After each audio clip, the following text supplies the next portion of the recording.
Welcome. Today we're going to be looking at gender and honor in Chronicle of a Death Foretold series. We're going to start by looking at this passage on page 30 of the text, looking at the roles of the Vicario siblings and how they are defined by the unnamed narrator. Let's look at the passage together. The brothers were brought up to be men. The girls had been reared to get married. They knew how to do screen embroidery, sew by machine, weave bone lace, wash and iron, make artificial flowers and fancy candy, and write engagement announcements.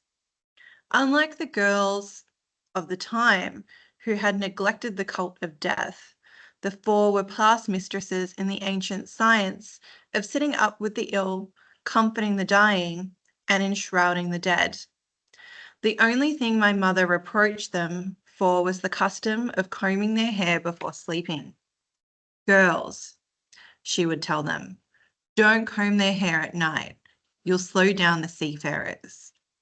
Except for that, she thought there were no better reared daughters. They're perfect, she was frequently heard to say. Any man will be happy with them because they've been raised to suffer. Now we can look at this passage in contrast to different passages about the violence of the brothers Vicario. The girls, however, were raised to be much different. The brothers were raised to be men, and you can use the quote there, brought up to be men. It defines machismo, the demanding of respect. It exaggerates power and strength. Whereas the women in the Vicario family were seen as pure and fragile. You can look at the symbolism behind the artificial flowers, representing purity, homeliness. In addition, it accentuates that this is an ancient science. Long-held gender roles and expectations for women to be subservient and domestic, that these girls were sitting up with the ill. They were comforting the dying. They were the types of women that you would be proud to have in your family and to marry your sons. The final quote, any man will be happy with them because they've been raised to suffer. It shows the confines of the archaic institution of marriage. These women are likely to put up with any treatment within a marriage as they've been taught and institutionalized within the family what they need to put up with and what they should be as women in this society. When discussing gender and honor, we can also move to page 38 to look at this scene where Angela Vicario is coached on how to conceal her virginity. They insisted that even the most difficult of husbands resign themselves to anything as long as nobody knew about it. They convinced her, finally, that most men came to their wedding night so frightened that they were incapable of doing anything without the woman's help. And at the moment of truth, they couldn't answer for their own acts. The only thing they believe is what they see on the sheet, they told her. And they taught her the old wives' tricks to feign her lost possession, so that on her first morning as a newlywed, she could display open under the sun in the courtyard of her house the linen sheet with the stain of honor. So let's talk a little bit about Marian values. What she's being asked to do here, what she's being asked and coached about, is to make sure that there was some blood on the sheet in the morning, and we'll get to that a little bit later in terms of the stain of honor. Now, Marian values, they wanted to imitate the Virgin Mary and had this belief in their community of perpetual virginity. Other examples like Victoria and Davina implies that throughout Colombian society, there was sexual impropriety and abuse, so many women came to their wedding nights not being virtuous and being virgins. Now, because they were expected, and we can go down to the bottom here and look at the quote, stain of honor. In Latin American culture, it is believed that women would tear their hymen and bleed when having their first sex, therefore leaving a stain of honor on the sheet. This stain was there to prove that the woman was a virgin before marriage. Now, as I just mentioned, there were many different reasons why that wasn't the case. And medically also that just isn't true in all instances. So what the women were teaching Angela to do was how to make sure there was some mark on the sheet, and more interestingly, that society expected that this was to be shown to the general public as proof. So it's not just between Angela and Beato and convincing just him. It's about proving in the court of public opinion that she was a pure and virtuous wife. Now, there would be rejection from the community if that was not to be proven. The other thing that's interesting in this passage is the double standard for men. Now, the quote in the middle there, they couldn't answer for their own acts.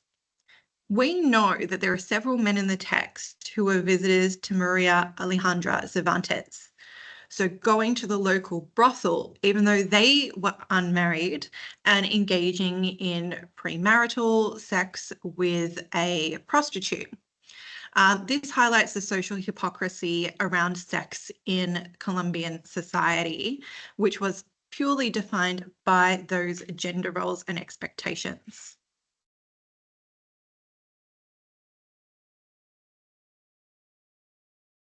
Now let's look at page 41, where Angela Vicario prepares to conceal her virginity and wed Beato's son, Roman. It's important to keep in mind that Angela knows that she's not a virgin. Her caution seemed natural because there was no public misfortune more shameful than for a woman to be jilted in her bridal gown. On the other hand, the fact Angela Vicario dared but to put on the veil and the orange blossoms without being a virgin would be interpreted afterwards as a profanation of the symbols of purity.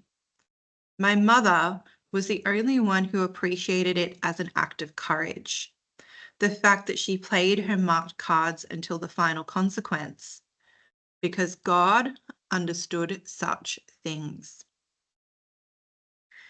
Now, looking at the quote that there was no public misfortune more shameful than a woman being jilted, the humiliation for public abandonment is considered worse than the manner in which an impure woman was returned home to her family.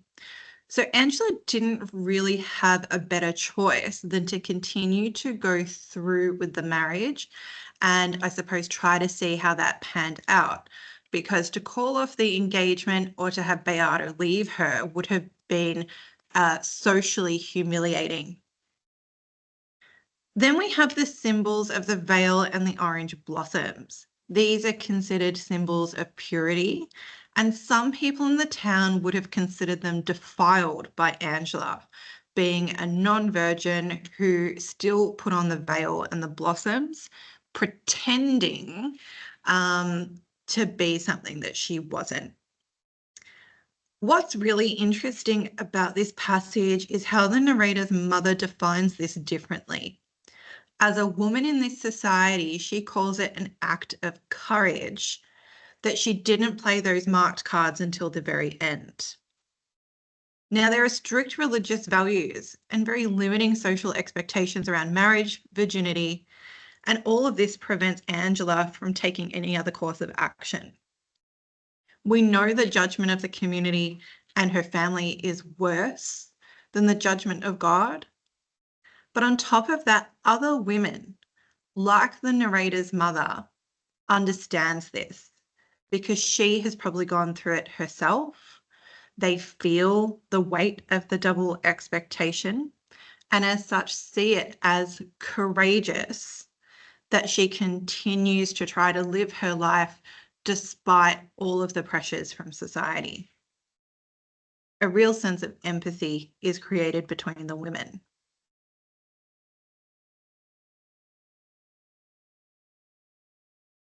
Then we have on page 49, looking at the text from a male perspective.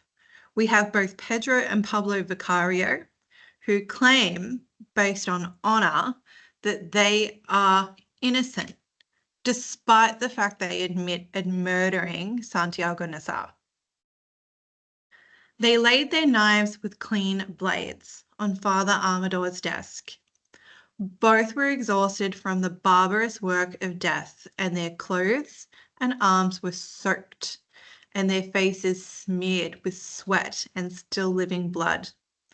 But the priest recalled the surrender as an act of dignity. "We killed him openly," Pedro Vicario said, "but we are innocent." "Perhaps before God," said Father Amador. "Before God and before men," Pablo Vicario said. "It was a matter of honor." So the opening of this passage shows very graphic depictions of violence and slaughter, which were acceptable for men. I like looking at the quote clean blades as well, because they are obviously, they have committed this really terrible and heinous act. The fact that the blades are wiped clean symbolizes a cleanliness of spirit, a cleanliness of soul, a release of sin. They do not believe that what they have done is wrong. We can also look at the quote act of dignity. So this positively connoted language to describe the brothers' actions again reinforces the belief that they have a moral duty to kill, but also that they are not guilty of an actual crime. I like the fact that they say that they killed him openly. Again, hiding no shame for the act, showing no remorse. And then we have this back and forth about whether they're innocent before God, but also before men, meaning that it was acceptable for men in the society to commit honor killings if it meant defending the women in their family or defending their family honor overall. So where do they stand before the law, though? Judicial codes of the period would view the circumstances as mitigating. So it's a bit of a grey area. Was this a voluntary or an involuntary act due to social expectations? So did Pablo and Pedro have to kill Santiago Nassar? Was there any choice in the matter because of the pressures of society? Was it individual pathology? So is there any difference between the two brothers?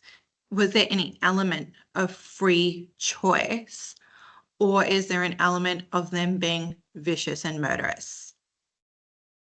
Or is this overall just scapegoating? They've done something vicious and violent, and they're using this as a technicality to essentially get away with it. If you want to explore the concept of gender or honor further, a paragraph that you could look at writing in response to this question: how does gender define the limits of a person's actions, in Gabriel Garcia Marquez's Chronicle of a Death Foretold? You could start by looking at the Vicario brothers and how they must enact the killing to restore their sister's honor due to the religious expectations and beliefs in the community. Or you could look a little bit further into the text and write a paragraph on how Angela Vicario, from a different standpoint, also has no choice but to play the cards she's been dealt to conceal her loss of impurity. I'll leave it up to you. If you have any questions, let me know.